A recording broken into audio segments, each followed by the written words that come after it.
Question number 10th is based on educational institute, educational sector पे based है. So let's start question number 10th. Learning horizon and knowledge base, these are the two educational institute. Learning horizon जो कि 3 courses offer करता है आपका, accounting, law and economics.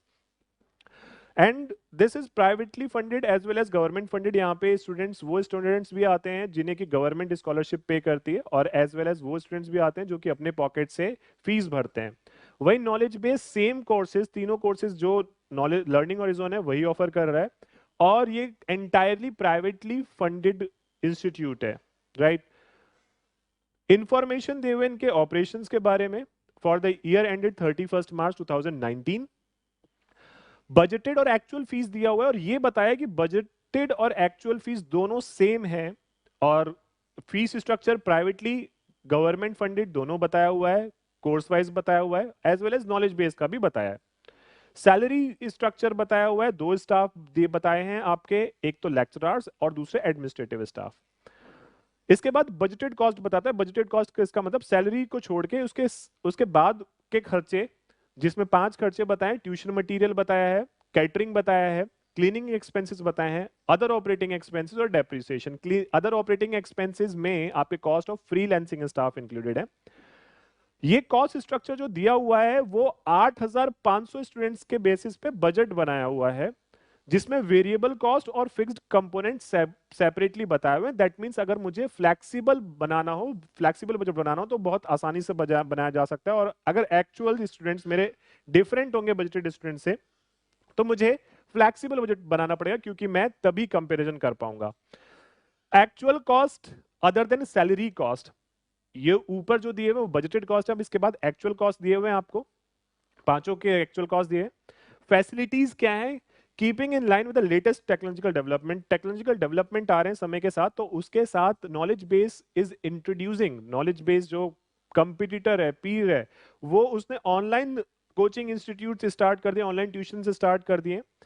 As well as जो learning horizon है, learning horizon ने क्या facilities provide किए? दैट डिस्टेंस लर्निंग ऑफर किया इन्होंने, वीकेंड कोर्सेज ऑफर किया, इंटरमीडिएटरी क्वालिफिकेशन, जिनके जो अपनी 3 साल के कोर्सेज को अगर कंप्लीट नहीं कर पाते, 1 साल अटेंड करते हैं, 2 साल अटेंड करते हैं, तो उन्हें भी सर्टिफिकेशन प्रोवाइड करते हैं. तो ये नॉलेज बेस कर रहा है. स्टाफ की बात करें तो दोनों की पॉलिसी है, दोनों 50 स्टाफ पूरे साल हायर रिक्रूट करते हैं, हायर करते हैं, रखते हैं. और अगर कहीं किसी वक्त कोई स्टाफ छोड़ के चला जाता है, शॉर्टफॉल होता है, तो नॉलेज बेस उस रिक्वायरमेंट को फुलफिल करने के लिए फुल टाइम न रख के फ्रीलांसिंग करता है, फ्रीलांसिंग लेक्चरर्स को रखता है, जिससे कि वो अपने कॉस्ट को कहीं ना कहीं सेव कर सके. अपेंडिक्स दिए हुए हैं, अपेंडिक्स विद फर्दर डिटेल्स, जिसमें नंबर ऑफ स्टूडेंट्स बताए हुए, नंबर ऑफ स्टूडेंट्स बजटेड बताया है, और actual. Please note this figure that actual जो है वो हमारा 7850 है. Student mix percentage for each courses दिए हुए हैं, प्राइवेटली फंडेड, गवर्नमेंट फंडेड, और ये हमारे 80%, 20%, एक्चुअल 70%, 30%. नंबर ऑफ इंक्वायरीज कितनी रिसीव हुई हैं, number of lecturers employed during the year, number of lecturers recruited during the year, pass rate and freelance lecturer were used, and number of new courses in introduction, courses under introduction, under launch. Question की 3 requirement है. पहला requirement कहता है using the result dimension performance as per FN model, use prepare a variance analysis of learning horizon actual and budgeted financial performance. कहने का मतलब ये कि सबसे पहले इन्होंने आपसे ये कहा कि रिजल्ट में आपने क्या एनालाइज करना है? Financial performance. इसी के फर्स्ट पार्ट का बी पार्ट बताया, जहां आपको एनालाइज करना है कम्पिटिटिवनेस. इसका मतलब ये कि आपका जो रिजल्ट डायमेंशन में रिजल्ट पार्ट है, उसे आपको पूरा एक्सप्लेन करना है. यहाँ पे सेकेंड पार्ट में यूजिंग डिटर्मिनेंट्स, और आपको एक्सप्लेन करना है quality of service, flexibility, resource utilisation and innovation. ये चारों आपको एक्सप्लेन करने हैं. दैट मीन्स पहला ब्लॉक जो है वो पूरा पूरा आपको एक्सप्लेन करना है. फर्स्ट पार्ट, सेकेंड पार्ट दोनों मिला के पहला ब्लॉक है आपका. सेकेंड और थर्ड ब्लॉक नहीं पूछा. थर्ड पार्ट में कहता है कि आपने एडवाइस करना एक मेथड जो कि मैनेजमेंट ऑफ लर्निंग हॉरिजॉन को रिजॉल्व करने में हेल्प करे प्रॉब्लम, जो इनकी प्रॉब्लम है. अब प्रॉब्लम क्या है कि गवर्नमेंट जो है वो सिर्फ 75,000 रुपीज पे करती है, और स्टूडेंट्स पे जो खर्चे आते हैं वो 75,000 से ज्यादा आते हैं. तो अब इसे कैसे मेंटेन किया जाए, उसके लिए कोई आपको मेथड एडवाइस करना है. ओके, क्वेश्चन की रीडिंग कंप्लीट हो गई आपकी। अब इसके बाद क्या करना है वो बताता हूं आपको। इसके बाद आपको सबसे पहला काम ये करना है कि मार्क्स डिस्ट्रीब्यूशन, एग्जामिनेशन में मार्क्स डिस्ट्रीब्यूशन दिया होगा, वो क्वेश्चन वाइज दिया होगा, बट स्टिल वहां पे भी प्लानिंग करनी होगी आपको, कितना प्लान करना है आंसर के लिए। तो ये पार्ट, इस पार्ट के लिए मैं आपके 10 मार्क्स तो मिनिमम रखता ही हूं, 5 फॉर ईच, 5 ईच। इस पार्ट के लिए हम 7 मार्क्स रख सकते हैं, और इसके लिए हम 3 मार्क्स रख सकते हैं। ठीक है, तो अब मुझे ये आइडिया हो गया कि ठीक है, रिजल्ट रिजल्ट में फाइनेंशियल और कॉम्पिटिटिव, और यहां पे डिटर्मिनेंट्स हैं, तो quality of service, flexibility, resource utilisation, innovation, इनके 7 मार्क्स मिलने हैं। तो इनोवेशन जो है वो आपका बहुत छोटा सा होता है उसमें, and quality of service, flexibility, resource utilisation ये आप लिख सकते हो। ठीक है, ओके।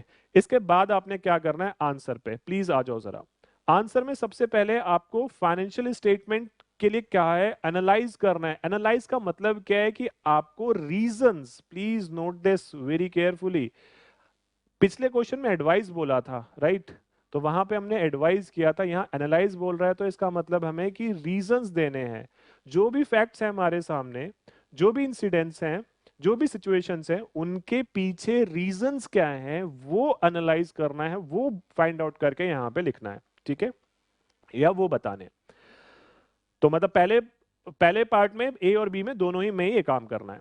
ओके, फिर यहां पे आ जाओ जरा। लर्निंग हॉरिजॉन नॉलेज बेस का हमने एक फाइनेंशियल स्टेटमेंट प्रिपेयर करना है। क्यों? अच्छा, नॉलेज बेस की जरूरत क्यों पड़ रही है वो बाद में बात करेंगे। पहले हमें क्या करना है, बजटेड स्टेटमेंट को अपने एक्चुअल स्टेटमेंट के साथ कंपेयर करना है। ठीक है, तो हम अपना बजटेड इंफॉर्मेशन और एक्चुअल इंफॉर्मेशन दोनों रखेंगे, बट यहां पे इस बात को ध्यान रखना, जो मेरा बजट है उसे मुझे फ्लैक्सिबल बनाना पड़ेगा 7,850 स्टूडेंट्स के अकॉर्डिंग। अब इस बात को समझना जरा, क्यों ऐसा किया गया। ये इसलिए किया गया क्योंकि मैं अपने बजटेड फिगर्स और एक्चुअल फिगर्स को कंपेयर करके वेरिएंस एनालाइज नहीं करूंगा, कॉस्ट के टर्म में तो बिल्कुल भी नहीं। ठीक है, तो कॉस्ट के लिए मुझे क्या करना पड़ेगा, फ्लेक्सिबल स्टैंडर्ड्स बनाने पड़ेंगे, स्टैंडर्ड्स के बेसिस पे एक्चुअल कंपेयर करना पड़ेगा। अदरवाइज वॉल्यूम डिफरेंस तो साफ साफ दिखाई दे जाएगा कि ये जो, हाउ आई कैन एनालाइज, एक तो वॉल्यूम का डिफरेंस और उसके बाद जो रीजंस होंगे वो कैसे एनालाइज किया जाएगा। सो एक लेवल पे लाना पड़ेगा दोनों को पहले। तो इसलिए जो भी कैलकुलेशंस किए गए 7,850 के बेसिस पे किए गए हैं, इसे 80-20 रेशियो में डिवाइड किया गया है। फिर ये पार्ट का कैलकुलेशन आप देख सकते हो यहाँ पे 6,280 डिवाइड बाय 8,500 दिया हुआ है, मल्टीप्लाइड बाय 4,000, ये यहां से ये दिया हुआ है और ये दिया हुआ है। ठीक, इसे करते ही आप, ये आपके सारे ये कैलकुलेशंस आ जाएंगे सेम इसी मैनर में। ये कैलकुलेशंस करने, यहां पे ये कैलकुलेशंस हैं आप देख सकते हो, 5,495 डिवाइड बाय 7,850 मल्टीप्लाइड बाय 3,800, और 70 और 30% में हमने डिस्ट्रीब्यूशन किया है। ओके, फिर इसके बेसिस पे आप अपना टोटल रेवेन्यू निकालोगे, टोटल एक्सपेंडिचर निकालोगे। टोटल एक्सपेंडिचर में आप सबसे पहले तो बजट जो आपका दिया हुआ था वो बजट भी आप फ्लेक्सिबल बजट बनाओगे। वो 8,500 स्टूडेंट्स के अकॉर्डिंग था, वो आप उसे 7,850 के अकॉर्डिंग बनाओगे। वेरिएबल फिक्स्ड पोर्शन सेपरेटली रखोगे। यहाँ पे देखना, यहां से यहां तक ये आपका वेरी करेगा। इसमें फिक्स्ड पोर्शन है, वेरिएबल पोर्शन है, ये तो आपका पूरा पूरा 100% वेरिएबल है, तो ये पूरा फ्लेक्सिबल करेंगे इसे। यहाँ 25%, 75%, 75%, 25%, और ये आपका टोटल टोटल फिक्स्ड है। ठीक है, तो इस तरह से हमने टोटल एक्सपेंडिचर निकाले। एक्सपेंडिचर के बाद अपना नेट प्रॉफिट कैलकुलेट कर लिया। अगर आपको याद हो तो मैंने आपको बताया था, प्लीज यहाँ पे ध्यान देना, आपको मैंने बताया था कि जब भी हमारा फाइनेंशियल स्टेटमेंट रहेगा, फाइनेंशियल रिजल्ट अंडर डायमेंशन, इसे हमें मेजर करना है, तो यहां पे हम कंपेयर करते हैं फाइनेंशियल स्टेटमेंट को अपना, बजटेड फाइनेंशियल स्टेटमेंट को अपने एक्चुअल के साथ। और किन चीजों को देखा जाता है, रेवेन्यू के ऊपर बात की जाती है, एक्सपेंसेस के ऊपर, तो हमें रेवेन्यू की कैलकुलेशन करनी पड़े, एक्सपेंसेस के कैलकुलेशन करने पड़े। कैपिटल के ऊपर बात करेंगे, प्रॉफिट के ऊपर, तो नेट प्रॉफिट हमने निकाला, इसीलिए desired returns, loan etcetera.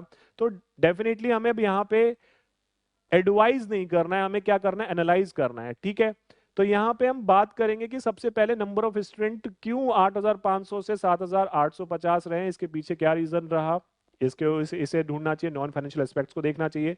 Revenue के ऊपर बात करें तो रेवेन्यू साइड जो है, अगर आप रेवेन्यू को कंपेयर करो तो बहुत मार्जिनल डिफरेंस है।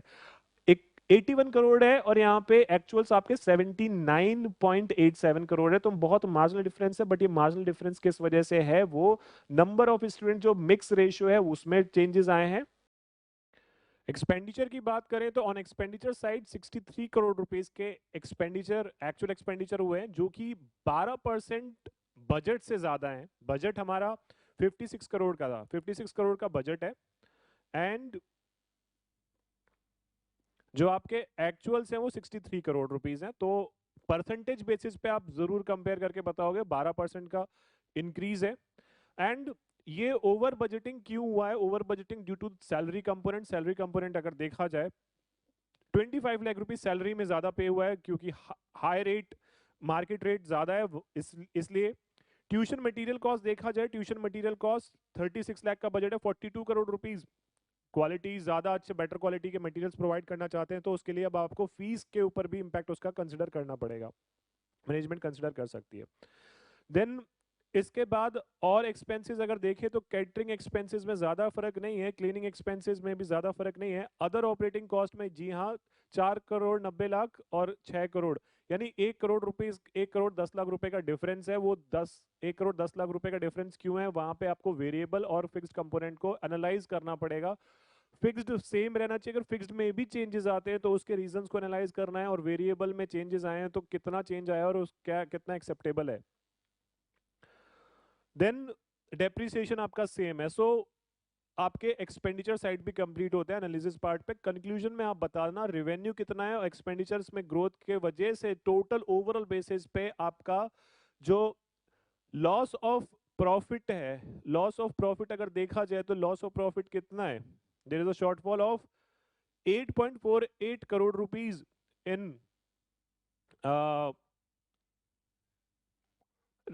इन total basis, right. Then second part पे चलते हैं। फर्स्ट का ही बी पार्ट है जहां हमें कंपिटिटिव एनालिसिस करना है, कंपिटिटिव एनालिसिस कंपिटिटिव परफॉर्मेंस पे। तो कंपिटिटिव परफॉर्मेंस में हम अपने परफॉर्मेंस कंपेयर करेंगे किसके साथ, जी हाँ जो हमारा पीर है, जो हमारा कंपटीटर है, that is knowledge base, learning horizon को नॉलेज बेस के साथ कंपेयर किया जाएगा। इसमें अब क्या किन चीजों पे हम कर सकते हैं कंपेरिजन, कंपेरिजन हम कर सकते हैं रेवेन्यू पे, और रेवेन्यू के साथ साथ कॉस्ट पे, नंबर ऑफ स्टूडेंट्स पे कर सकते हैं, क्वालिटी पे कर सकते हैं, that is financial and non financial data पे हम कंपैरिजन कर सकते हैं, कम्पिटिटिवनेस अपनी देख सकते हैं।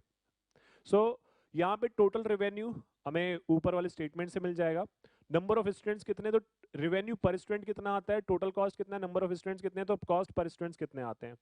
देन स्टूडेंट मिक्स क्या है आपका, knowledge base as a higher revenue more than 10 crore, almost 13.33% higher compare to the learning horizon. Reason could be on account of higher fees structure, higher fee rate structure. And then course rate के ऊपर बात करें, course rate accountancy, law course and economic course. Course rate दोनों में comparison किया जाएगा। Accountancy आप यहां पर देखना, अगर अकाउंटेंसी कोर्स की बात की जा रही है तो अकाउंटेंसी में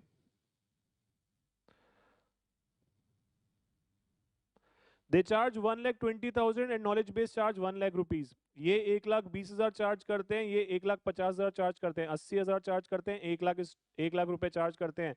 नंबर ऑफ स्टूडेंट्स कितने एनरोल हुए हैं, आप फीस के बेसिस पे नंबर ऑफ स्टूडेंट्स कंपेयर करोगे और फिर बताओगे।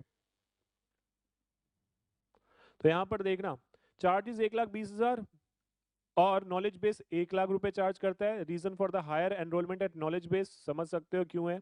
नॉलेज लॉ कोर्स में 1,20,000 और 1,50,000 समझ सकते हो, नॉन फाइनेंशियल पैरामीटर्स को आपको देखना पड़ेगा। और इकोनॉमिक कोर्स में 80,000 रुपए लर्निंग हॉरिजॉन और 1 लाख रुपए नॉलेज बेस चार्ज करता है, जिसके वजह से हायर एनरोलमेंट इकोनॉमिक कोर्स में है किसके पास, learning horizon. Then after this we can analyze on the other cost also, tuition material cost, freelancing staff, take up rate, number of enquiries कितने आए और कन्वर्जन कितने हुए। ये बजट थे और एक्चुअल हमारे ये हैं। So overall take up rate 89% budget किया गया था और 89% ही आपके एक्चुअल्स हैं और नॉलेज बेस का 88% है। So somewhere we have competitive edge over our competitor. Accounting course ये फिर सब्जेक्ट वाइज इन्होंने कोर्स का कंपैरिजन किया हुआ है और एंड ओवरऑल बेसिस पे आपको कंपैरिजन करना है। So this is what the competitive point. So first part आपका कंप्लीट हुआ जहां आपको 10 मार्क्स स्कोर करने हैं, 10 मार्क्स मिनिमम 10 मार्क्स स्कोर करने हैं। सेकंड पार्ट में आपको क्या करना है, सेकंड पार्ट में आपको डिटर्मिनेंट्स बताने, डिटर्मिनेंट्स में quality of service, flexibility, resource utilisation और इनोवेशन के ऊपर बात करना है। Quality of service I hope so आपको बिल्कुल पता होगा। क्वालिटी ऑफ सर्विस का मतलब जो कस्टमर की एक्सपेक्टेशन है उससे मीट करना, या कस्टमर हमारे स्टूडेंट्स हैं तो इसका मतलब जो हमारे पासिंग रेट है वो सबसे बेटर होगा हमारा क्वालिटी का पैरामीटर नापने के लिए। तो pass rate for each course indicates the quality of the course offered.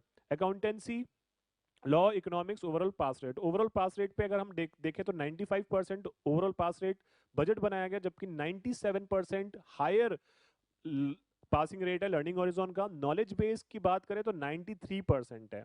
तो कहीं ना कहीं कंपटीटिव एज इस चीज का मिलता है, फीस भी ज्यादा चार्ज किए जा सकते हैं और number of enrolments, number of admissions भी ज्यादा आने चाहिए लर्निंग हॉरिजॉन के पास। अकाउंटेंसी 95% जहां बजट था वहां 99%, लॉ में 95% की जगह 98%, 95 की जगह 95% अचीव हुआ। सो हम एक एक करके बात कर लेंगे, ओवरऑल बेसिस पे बात करेंगे, accountancy pass rate, law pass rate, economics pass rate, इन सब पे बात करेंगे। और यहाँ पे फीडबैक जरूरी है क्योंकि अगर क्वालिटी आपको सच में नापना है तो फीडबैक भी बहुत ज्यादा जरूरी है। फीडबैक इनसे करंट स्टूडेंट्स के साथ साथ और दूसरे जो एलुमनाई हैं उनसे भी आपको फीडबैक लेने चाहिए। फ्लेक्सिबिलिटी की बात करें तो क्वालिटी हो गया हमारा। फ्लेक्सिबिलिटी की बात करें, फ्लेक्सिबिलिटी में अगर आपने देखा हो तो जो आपका नॉलेज बेस है वो ऑनलाइन ट्यूशन प्रोवाइड कर रहा है। बाकी आपका learning horizon, distance course, weekend course and intermediate courses, तो ये जो 4-5 हैं ये सब आपकी फ्लेक्सिबिलिटी को डिनोट करते हैं। ये आपका आंसर में इनकॉर्पोरेट करना है आपको।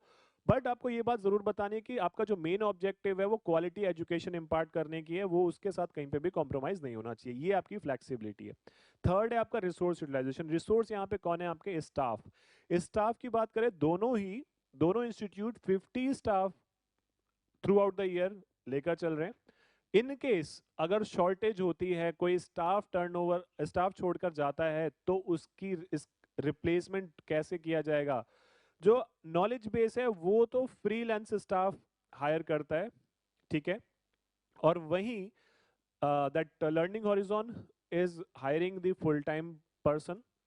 सो यहां पर अगर आप देखो तो टीचर स्टूडेंट रेशियो आपको देखना चाहिए, कंपेयर करना चाहिए benchmark of the peer institute. Learning horizon है higher recruitment of 10 lecturers for the year as compare to the budget of 4 recruitments. Reason could भी यहाँ पे हाई टर्नओवर रेशियो हो सकता है, क्यों इतने ज्यादा लेक्चरर हायर करने की जरूरत क्यों पड़ेगी, हायर टर्नओवर रेशियो। अब हाई टर्नओवर रेशियो क्यों, क्योंकि मार्केट रेट आप अगर उसके अकॉर्डिंग नहीं पे कर रहे हो तो या आपके एम्प्लॉयज या जो स्टाफ है, जो लेक्चरर्स हैं वो सेटिस्फाइड नहीं है वहां पे। In comparison knowledge base has a more stable staff and एक ही लेक्चरर को रिक्रूट करने की जरूरत पड़ी और पूरा टाइम इन्होंने क्या किससे काम कराया, फ्रीलांसिंग स्टाफ से काम कराया, ठीक है। इनोवेशन की बात करें तो इनोवेशन में knowledge base is planning to offer 6 new courses in future. वहीं लर्निंग हॉरिजॉन जो है उसे अभी एक्सप्लोर करने पड़ेंगे अपने ऑप्शंस, और जिससे कि वो अपने करंट ऑफरिंग को इंप्रूव कर सके और साथ ही साथ मार्केट शेयर को भी मेंटेन रख सके। ये तो था आपका दैट इज डिटर्मिनेंट्स, राइट। अब लास्ट पार्ट इस क्वेश्चन का रहता है। लास्ट पार्ट में क्वेश्चन कहता है आपसे कि आप मुझे एक एडवाइस करना, एक मेथड जिससे कि 75,000 पर स्टूडेंट अगर मुझे गवर्नमेंट पे कर रही है तो वो मैं सस्टेन कर सकूं। दैट मीन्स यहाँ पे अब आपको अपने कॉस्ट को रिड्यूस करना पड़ेगा। तो कॉस्ट रिडक्शन डेफिनेटली आपका टारगेट कॉस्ट आ जाता है कि मुझे अब 75,000 के बराबर या उससे नीचे कॉस्ट रिडक्शन करना है। अब कॉस्ट पर स्टूडेंट कितना है आपका, 81,000 समथिंग है, यहाँ पे कैलकुलेशन किया था। That is 80,000 rupees. That is cost per student कितना आ रहा है एक्चुअल में, 80,000 रुपीज, 80,395। तो अब आपको क्या करना है, रिडक्शन करना है 75,000, दैट इज 5,395 का रिडक्शन करना है कॉस्ट में, और यही आपको एक्सप्लेन करना है फर्दर यहाँ पे। that reduction of 5395 per student can be achieved. Thus, using target costing approach, the cost can be reduced below 75 to make the government funded education profitable within a reasonable